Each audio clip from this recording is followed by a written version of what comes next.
ಮೊದಲನೇದಾಗಿ ಇಡೀ ದೇಶದಲ್ಲಿ ದೇಶದ ಹಿತದೃಷ್ಟಿಯಿಂದ ಶ್ರೀ ನರೇಂದ್ರ ಮೋದಿಯವರು 3ನೇ ಬಾರಿಗೆ ಪ್ರಧಾನಮಂತ್ರಿ ಆಗಬೇಕು. ಪ್ರಚಂಡವಾದ ಬಹುಮತ ಅವ್ರಿಗೆ ಸಿಗಬೇಕು. ಆ ಬಹುಮತದ MP ಏನು ಅವ್ರನ್ನ ನಾಯಕನನ್ನಾಗಿ ಚುನಾಯಿಸಿ ಪ್ರಧಾನಮಂತ್ರಿ ಮಾಡ್ತಾರೆ, ಅದರಲ್ಲಿ ನನ್ನನ್ನು ಇರೋ ಹಂಗೆ ಮಾಡಿಕೊಡು ಅಂತೇಳಿ ನಾನು ಲಕ್ಷ್ಮೀ ನರಸಿಂಹಸ್ವಾಮಿಯಲ್ಲಿ ಪ್ರಾರ್ಥನೆಯನ್ನು ಮಾಡಿದ್ದೆ. ಸರ್, ಈಗ ಬಿಜಾಪುರದ ಜಿಲ್ಲೆ ನೋಡೋದಾದ್ರೆ ಏನು ಸಂಸದರು ಆಯ್ಕೆ ಮಾಡಿದರೆ ಈಗ ಒಂದೇದಾಗಿ BJPಯಲ್ಲಿ ಬಂಡಾಯ ಶುರುವಾಗಿದೆ. ಆ ಜೊತೆಗೆ ಏನು ಅಂತಂದರೆ ಬಂಜಾರ ಸಮಾಜದ ಮತಗಳೇ ಬೇಡ ಅನ್ನೋ ನಿಟ್ಟಿನಲ್ಲಿ ಹೇಳಿದ್ರು. ಅದಕ್ಕೂ ಕೂಡ ಅವರು ಪ್ರತ್ಯುತ್ತರ ಕೊಡ್ತಾ ಇದ್ದಾರೆ. ಹಾಗೆ ಬಂಜಾರ ಸಮಾಜ ನೋಡ್ರಿ, ಆ ರೀತಿ ಬಿಜೆಪಿಗೆ ಯಾರೂ ಆ ರೀತಿ ಹೇಳಿರ್ಲಿಕ್ಕೆ ಸಾಧ್ಯ ಇಲ್ಲ. ಆ ರೀತಿ ಏನಾದರೂ ತಪ್ಪು ತಿಳುವಳಿಕೆ ಇದ್ದರೆ ಅದನ್ನು ನಾನು ಮತ್ತೊಮ್ಮೆ ಚುನಾವಣೆ ಕ್ಯಾಂಪೇನ್ಗೆ ಬಂದಾಗ ಸರಿ ಮಾಡ್ತೀನಿ, ಅಥವಾ ನಮ್ಮ ರಾಜ್ಯ ಅಧ್ಯಕ್ಷರು ಸನ್ಮಾನ್ಯ ಯಡಿಯೂರಪ್ಪನವ್ರು ಯಾರಾದರೂ ಬಂದು ಸರಿ ಮಾಡ್ತಾರೆ. ಎಲ್ಲ ವರ್ಗದ ಮತಗಳು ನಮಗೆ ಬೇಕು. ಮತ್ತು ಈ ಬಾರಿ ದೇಶದಲ್ಲಿ ಅತ್ಯುತ್ತಮವಾದಂಥ ವಾತಾವರಣ ಇದೆ. ನಾವು BJP ಅಲೋನ್ 370 ಸೀಟುಗಳು, NDA ಸೇರಿ 400ಕ್ಕಿಂತ ಹೆಚ್ಚು ನಾವು ಸ್ಥಾನಗಳನ್ನು ಪಡೀಲಿಕ್ಕೆ ಸರ್ವಶಕ್ತಿಯನ್ನು ಹಾಕಿ ಪ್ರಯತ್ನವನ್ನು ಮಾಡ್ತಾಯಿದ್ದೇವೆ. ಮತ್ತು ದೇಶದಲ್ಲಿ ಕಳೆದ 10 ವರ್ಷದಲ್ಲಿ ಶ್ರೀ ನರೇಂದ್ರ ಮೋದಿಯವರ ನೇತೃತ್ವದಲ್ಲಿ ಆದಂಥ ಬದಲಾವಣೆಯನ್ನು ಜನ ಗಮನಿಸಿದ್ದಾರೆ. ಅತ್ಯಂತ ದುರ್ಬಲ ಒಂದು ಆರ್ಥಿಕ ವ್ಯವಸ್ಥೆ ಆಗಿದ್ದ 5 ಅತ್ಯಂತ ದುರ್ಬಲ ಆರ್ಥಿಕ ವ್ಯವಸ್ಥೆಗಳಲ್ಲಿ ಒಂದಾಗಿದ್ದಂಥ ಭಾರತ ಜಗತ್ತಿನ 5ನೇ ಅತಿ ದೊಡ್ಡ ಆರ್ಥಿಕ ಶಕ್ತಿಯಾಗಿ ಹೊರಹೊಮ್ಮಿದೆ. ಪ್ರಧಾನಮಂತ್ರಿ ನರೇಂದ್ರ ಮೋದಿಯವರು ಗ್ಯಾರಂಟಿ ಕೊಟ್ಟಿದ್ದಾರೆ.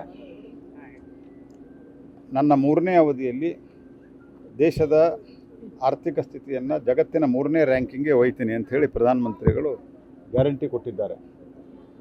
ಈ ಎಲ್ಲ ದೃಷ್ಟಿಯಿಂದ ಮತ್ತು ಸುರಕ್ಷತೆ ದೃಷ್ಟಿಯಿಂದ ಹಿಂದಿನ ಎಲ್ಲ ವರ್ಷಗಳಿಗೆ ಹೋಲಿಸಿದರೆ, ವಿಶೇಷವಾಗಿ 80ರ ದಶಕದ ನಂತರ ಹೋಲಿಸಿದರೆ, ಇಡೀ ದೇಶದಲ್ಲಿ ಈ ಒಂದು ಉಗ್ರವಾದಿತನ ಏನಿದೆ ಇದು ಭಾಳ ಕನ್ಸಿಡ್ರೇಬಲಿ ಕಮ್ಮಿ ಆಗಿದೆ. ಕಾಶ್ಮೀರದಲ್ಲಂತೂ ಅತ್ಯಂತ ಒಳ್ಳೆಯ ವಾತಾವರಣ ನಿರ್ಮಾಣ ಆಗಿದೆ. ಇದೆಲ್ಲ ಮುಂದುವರೆದು ವಿಕಾಸ ಹೊಂದುತ್ತಿರುವ ದೇಶ ಅಂತೇನು ಭಾರತ ಇದೆ, ಅದು ವಿಕಸಿತ ದೇಶ ಆಗಬೇಕು ಅಂದರೆ ನರೇಂದ್ರ ಮೋದಿಯವರ 3ನೇ ಬಾರಿ ಅವಶ್ಯ ಇದೆ.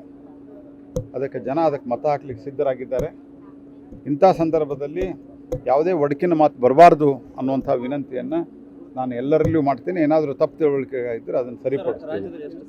ರಾಜ್ಯದಲ್ಲಿ ನಾವು 28ಕ್ಕೆ 28 ಸ್ಥಾನವನ್ನು ಗೆಲ್ಲುವ ಗುರಿ ಇಟ್ಕೊಂಡು ಕೆಲಸವನ್ನು ಮಾಡ್ತಾಯಿದ್ದೆ.